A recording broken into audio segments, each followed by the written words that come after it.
Sahabat, pernahkah kita merenung mengapa Tuhan Maha Pengasih bertindak tegas? Kisah Keluaran bab 11 bukan sekadar sejarah.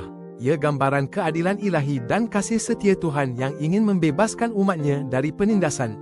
Ia mengajar kuasa mutlaknya, sentiasa berpihak kepada kebenaran dan kebebasan. Dalam bab ini, kita menyaksikan Tuhan jelas memisahkan umatnya, Israel, dari Mesir. Ini puncak perjuangan kuasanya dan keangkuhan manusia, menunjukkan dia takkan biarkan anaknya menderita. Firman-Nya, Ye he hujiang ai jiren he yi seli ren fen bihe culi noktah ideografik, orang Israel. Keluaran 11:7. Ini kasih yang membezakan, melindungi dan membawa kebebasan sejati. Kisah ini mengajar Tuhan itu adil dan penuh kasih. Dia melihat penderitaan, sentiasa sedia campur tangan bagi anaknya.